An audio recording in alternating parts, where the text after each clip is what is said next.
இன்றைக்கி பார்க்க போகிற டாபிக் என்னென்னா supreme court of India. Supreme court தான் வந்து highest court of India, apex of the Indian judicial system. இந்தியாவோட ஜுடிஷியல் சிஸ்டத்தோட கடைசி எல்லை வந்து நம்ம என்ன சொல்லுவோம் அப்படின்னா சுப்ரீம் கோர்ட் தான் சொல்லுவோம். A single unified and integrated judicial system. ஏன் நம்ம அப்படி சொல்கிறோம் அப்படின்னா supreme court decisions are binding precedent for lower courts, அப்புறம் சபார்டினேட் கோர்ட்ஸ். ஃபஸ்ட்டு வந்து சுப்ரீம் கோர்ட் ஆஃப் இந்தியா, அதுக்கு கீழே வந்து high court, state high court. Each state has high courts. Sometimes 2 state கூட ஒரு ஹை கோர்ட்டை ஷேர் பண்ணிக்கலாம். தேர்டு வந்து சபார்டினேட் அல்லனா லோயர் கோர்ட்ஸு. இப்போ சுப்ரீம் கோர்ட்டில் வந்து யாரெல்லாம் பார்ட்டிசிபெண்ட் வந்து யார் அப்படின்னா ஜட்ஜஸ் தான். ஜட்ஜஸ் வந்து எத்தனை ஜட்ஜஸ் இருப்பாங்க அப்படின்னா ஒரு சீஃப் ஜஸ்டிஸ் இருப்பாங்க, ப்ளஸ் 25 அதர் ஜட்ஜஸ் இருப்பாங்க. பார்லிமெண்ட் மே இன்க்ரீஸ், அந்த 25 நம்பர் ஜட்ஜஸை வந்து இன்க்ரீஸ் பண்ணலாம் ஏதாவது தேவை இருந்தால், depend upon the necessary. First supreme court வந்து ஃபார்ம் பண்ணும்போது ஒரு சீஃப் ஜஸ்டிஸும் 7 அதர் ஜட்ஜஸும் இருந்தாங்க. ஜட்ஜஸ் வந்து டைம் டு டைம் வந்து இன்க்ரீஸ் ஆவாங்க. In 2005 there are 25 judges besides the chief justice who is called chief justice of India. அந்த 25 ஜட்ஜஸ் தவிர extra ஒரு ஜட்ஜு இருப்பாங்க. அவங்க வந்து யார் அப்படின்னா சீஃப் ஜஸ்டிஸ் ஆஃப் இந்தியா. இவங்களோட அப்பாயின்மெண்ட் பற்றி பார்த்தோம் அப்படின்னா chief justice plus other judges of supreme court வந்து அப்பாயின்மெண்ட் பண்ணுறது யார் அப்படின்னா பிரசிடெண்ட். யாரை வந்து கன்சல்ட் பண்ணி அவங்க அப்பாயின்மெண்ட் பண்ணுவாங்க அப்படின்னா அதர் சீனியர் மோஸ்ட் ஜட்ஜஸை வந்து கன்சல்ட் பண்ணி அப்பாயின்மெண்ட் பண்ணுவாங்க. நோ கான்ஸ்டிடியூஷனல் ரெக்யூர்மெண்ட், அதாவது இதுக்கு வந்து கான்ஸ்டியூஷனல் ரெக்யூர்மெண்ட் வந்து இந்த கன்சல்ட் பண்ணுறதுக்கு எந்த ப்ரொவிஷனும் இல்லை. வேக்கன்சி சுப்ரீம் கோர்ட்டில் வந்து வேக்கன்சி இருக்கும்போது chief justice and other 4 senior judges name வந்து ரெக்கமெண்ட் பண்ணுவாங்க. கொலிஞ்சியம் ஆஃப் த கோர்ட், அதாவது சீனியர் மோஸ்ட் ஜட்ஜஸ் இருக்கிற அந்த குரூப் பேர் தான் என்ன சொல்லுவோம் அப்படின்னா கொலிஞ்சியம் அப்படின்னு சொல்லுவோம். Then president perform the formality of appointing the nominee of the Supreme Court after the law minority formally recommended these names to him. தென் இந்த கொலிஞ்சியம் மெத்தடில் வந்து நிறைய டிரான்ஸ்பரன்சிலாம் இல்லாததுனால நேஷ்னல் ஜுடிஷியல் அப்பாயின்மெண்ட் கமிஷன் அப்படின்னு சொல்லி ஒன்று ஃபார்ம் பண்ணாங்க. இது வந்து கொலிஞ்சியத்தை ரீப்ளேஸ் பண்ணி வந்தது தான் நேஷ்னல் ஜுடிஷியல் அப்பாயின்மெண்ட் கமிஷன். இதில் வந்து எதுக்கு அப்படின்னா appointing the judges of Supreme Court and High Court with Judicial Appointments Commission, where in the executive will have the same appointment of the judges. அதே எக்ஸிக்யூட்டிவ் பாடி தான் என்ன செய்வாங்க அப்படின்னா ஜட்ஜஸை வந்து அப்பாயின்மெண்ட் பண்ணுவாங்க. நேஷ்னல் ஜுடிஷியல் அப்பாயின்மெண்ட் கமிஷன் வந்து எப்போ கொண்டு வந்தாங்க அப்படின்னா 99th கான்ஸ்டிடியூஷனல் அமெண்ட்மெண்ட் 2014 வந்து கொண்டு வந்தாங்க. இது வந்து எதுக்காக அப்படின்னா ரெஸ்பான்சிபிள் ஃபார் அப்பாயின்மெண்ட், அப்புறம் requirement, then transfer of judicial officers, judicial employees, அப்புறம் union government advocates, then state government advocates, then local officers, legal employers and legal specialised under government of India, அப்புறம் state government. Then qualification, tenure and removal of judges. First வந்து பார்க்கோம் அப்படின்னா இதில் ஏதாவது ஒரு condition வந்து satisfy ஆகிருக்கணும். அதாவது supreme court judge வந்து ஆகணும் அப்படின்னா he or she at least 5 years of high court, ஏதாவது ஒரு ஹை கோர்ட்டில் அட்லீஸ்ட் அவர் 5 years வந்து ஜட்ஜாக இருந்திருக்கணும். Or at least 10 year and advocate of high court, ஏதாவது ஹை கோர்ட்டில் 10 years வந்து அவர் ஒர்க் பண்ணியிருக்கணும். He or she in the opinion of the president a distinguished jurist, அப்புறம் வந்து ஒரு சட்ட நிபுணராக இருந்தாலும் அவங்க வந்து என்ன செய்யலாம், சுப்ரீம் கோர்ட் ஜட்ஜை வந்து அப்பாயின்மெண்ட் பண்ணலாம். Chief justice of India and other judges of supreme court hold their office எவ்வளோ வருஷம் அப்படின்னா 65, அவங்க at the age of 65 years. Voluntary retirement அவங்க வந்து வாங்கிக்கிடலாம். Before the age of retirement he or she removed procedure form the கான்ஸ்டியூஷனில் கொடுத்துருக்க procedure படி தான் அவங்க வந்து வாலண்டரி ரிட்டைர்மெண்ட் வாங்கணும்னா ஃபஸ்ட்டு வாங்கிக்கிடலாம்.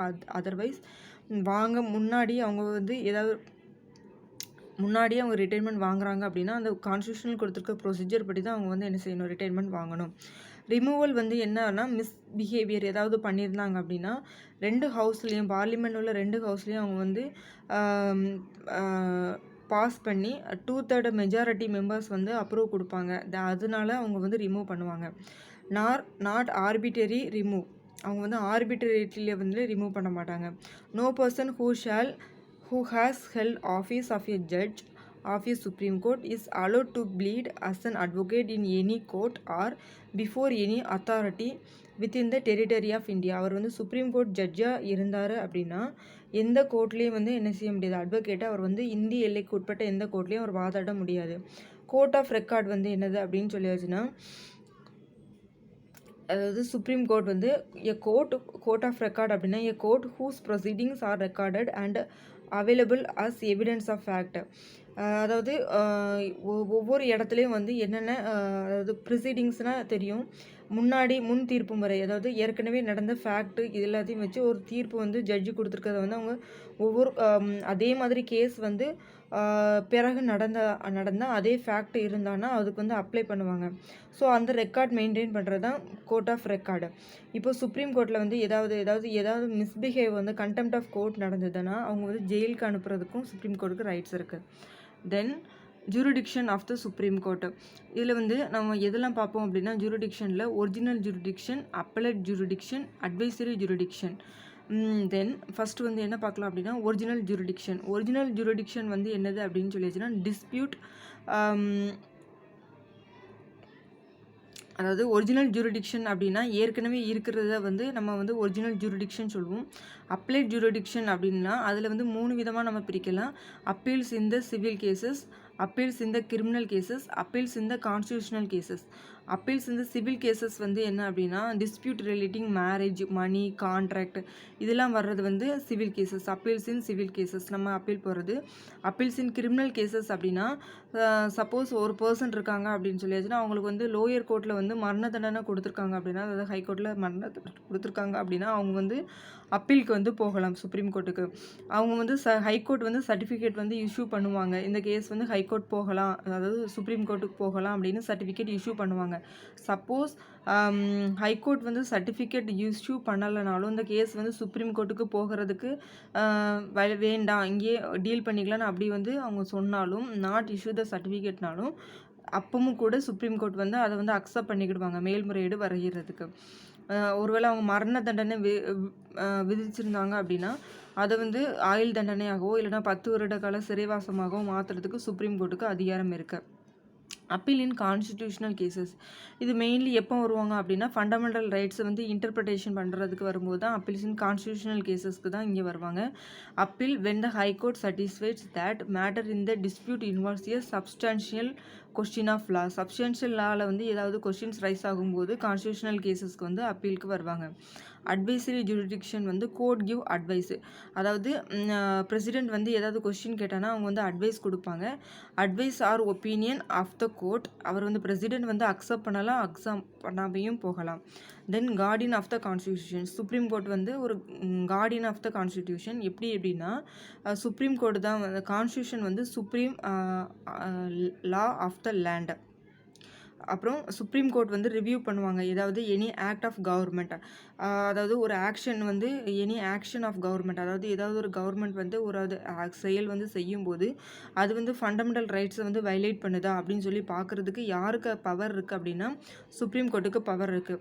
அதை ரிவ்யூ பண்ணுறது தான் ஜுடிஷியல் ரிவ்யூ அப்படின்னு நம்ம சொல்கிறோம். இஃப் எனி வயலேஷன் தட்லாம், அதாவது வயலேஷன் இருந்தது அப்படின்னு சொல்லியாச்சுன்னா அதை வந்து ultra vires of the constitution சொல்லுவோம். That means it is null and void. Supreme Court is also called a champion of liberties and a watchdog of democracy. Then Supreme Court வந்து protector of fundamental rights. எப்படி சொல்கிறோம் அப்படின்னா நம்ம வந்து fundamental rights violate ஆகும்போது writ petition போடுவோம். Habeas corpus, mandamus, prohibition, certiorari, quo warranto, இந்த மாதிரி நம்ம ரிட் பெட்டிஷன் போடுவோம். These writs make supreme court as a protector of fundamental rights. Writ அப்படின்னா என்ன அப்படின்னா it is an order issued to a lower court or a functionary of the state to take step to restore rights of the people. தென் review of its own judgement, supreme court வந்து அவங்க கொடுத்துருக்க ஜட்ஜ்மெண்ட்டையே review பண்ணி பார்ப்பாங்க. எப்போ அப்படின்னா if the supreme court discovers that there are some new facts or evidences, ஏற்கனவே தீர்ப்பு கொடுத்து முடித்த கேஸில் ஏதாவது நியூ ஃபேக்ட்ஸோ இல்லைனா எவிடன்ஸ் கிடச்சிருந்தாலோ, ஆர் இஃப் இட்ஸ் மிஸ்டேக், அதாவது மிஸ்டேக் ஆகியிருந்தாலும் error to place it the previous decision, has the power to review அதுக்கு வந்து அவங்க வந்து ரிவ்யூ பண்ணுறதுக்கு அவங்களுக்கு வந்து ரைட்ஸ் இருக்குது. இதுக்கு வந்து ஏற்கனவே உள்ள ஜட்ஜஸை காட்டிலும் இது கூடுதலான ஜட்ஜஸ் வச்சு அந்த கேஸை வந்து டிசைட் பண்ணுவாங்க. ஜுடிஷியல் ரிவ்யூ வந்து ஒரு process. Judiciary examines whether a law enacted by a legislature or action the executive is in the accordance with the constitution or not. அதாவது சட்டப்படி கான்ஸ்டியூஷன் அரசியலமைப்பு சட்டப்படி அந்த லா வந்து நடக்குதா இல்லையான்னு பார்க்குறதுக்கு ரிவ்யூ பண்ணுறதுக்கு யாருக்கு அதிகாரம் இருக்கும் அப்படின்னா சுப்ரீம் கோர்ட்டுக்கு அதிகாரம் இருக்குது. இது வந்து எங்கேருந்து நம்ம வந்து எடுத்திருக்கோம் அப்படின்னா யூஎஸ்லேருந்து எடுத்திருக்கோம்.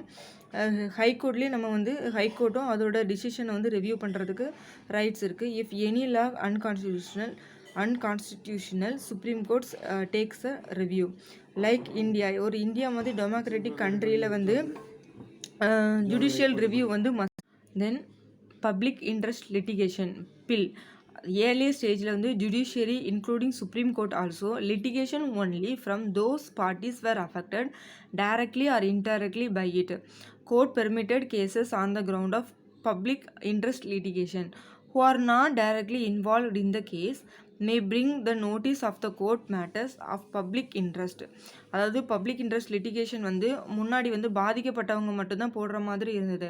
ஆனால் லேட்டர் தட் என்ன ஆச்சு அப்படின்னா இந்த கான்செப்டை வந்து இன்ட்ரடியூஸ் பண்ணது யார் அப்படின்னா ஜஸ்டிஸ் பிஎன் பகவதி. இவங்க வந்து இதில் வந்து என்னது பப்ளிக் பில்லில் வந்து என்னது அப்படின்னா ஒரு through this justice now easily available to the poor and weaker sections of the society. அதாவது இந்த பில்லு போடுற பொது நல வழக்கு, பில்லுனா வேற ஒன்றும் இல்லை, பொது நல வழக்கு. அதாவது ஒருத்தர் வந்து பாதிக்கப்பட்டிருக்கணும்னு அவசியம் இல்லை, அவர் வந்து மற்றவங்க சார்பாக அந்த வழக்கை போடலாம். ஆனால் அவங்க வந்து அந்த வழக்கில் போட்டு இப்போது நான் வந்து எனக்கு வந்து பொல்யூஷனால நான் இப்படி பாதிக்கப்பட்டிருக்கேன் அப்படின்னு சொல்லி நான் வழக்கு தொடுத்து அதில் நான் வெற்றி பெற்றேன் அப்படின்னா அந்த இதை பிரசிடெண்ட்டை முன் தீர்ப்பு வரையமாக வச்சு எல்லாருக்குமே அது வந்து அப்ளை ஆகும். இதனால நம்மளுக்கு இதை வந்து என்னென்ன பேசிஸ்லாம் நம்ம எடுத்துக்கலாம் அப்படின்னா letters received from the journalist, lawyers, social workers எல்லாருமே இதை வந்து இப்போ போட ஆரம்பிச்சிட்டாங்க. சுப்ரீம் கோர்ட் வந்து இதில் நிறைய ஸ்டெப்ஸ் வந்து எடுத்திருக்காங்க. அதனால் யார் அப்படின்னா இந்த முறை இல்லாமல் கூலி தொழிலாளர்கள் வந்து நிறைய பேர் மாட்டியிருப்பாங்க. அவங்க அப்புறமா சிறுவர்கள், அதாவது குழந்தை தொழிலாளர்கள், அதுக்கப்புறமா ஸ்லம்மில் வந்து டெவலப் ஆகாமல் அப்படியே இருக்கிற மக்கள், அதுக்கப்புறமா சிறுவர் சீர்திருத்த பள்ளியில் வந்து கொடுமைகள் அனுபவிச்சிருக்கிற குழந்தைங்க, இவங்க எல்லாருமே இப்போ வந்து அடுத்த ஸ்டெப்புக்கு வந்து முன்னேறி அவங்களோட வாழ்வாதாரத்துக்கு உயர்த்துற அளவுக்கு இப்போ இந்த பொதுநல வழக்கு அப்படிங்கிற முறை வந்து வந்திருக்கு. இந்த case of environmental pollution supreme court வந்து நிறைய பேர் வந்து என்விரான்மெண்ட் இந்த ஃபேக்ட்ரி வந்து நம்ம கண்ட்ரிக்கு வந்ததுன்னா இந்த மாதிரி அஃபெக்ட் ஆகும் அப்படின்னு சொல்கிறதுனால நிறைய ஃபேக்ட்ரிஸை வந்து என்ன பண்ணியிருக்காங்க அப்படின்னா க்ளோஸ் பண்ணலாம் சொல்லியிருக்காங்க. எக்ஸாம்பிள் எந்தெந்த பிளேஸ் அப்படின்னு சொல்லியாச்சுன்னா கான்பூர், டெல்லி, நம்ம பக்கத்து ஸ்டேட்டு கூட அதுக்கு ஒரு எக்ஸாம்பிள் நம்ம சொல்லலாம். These are the things come under the supreme court.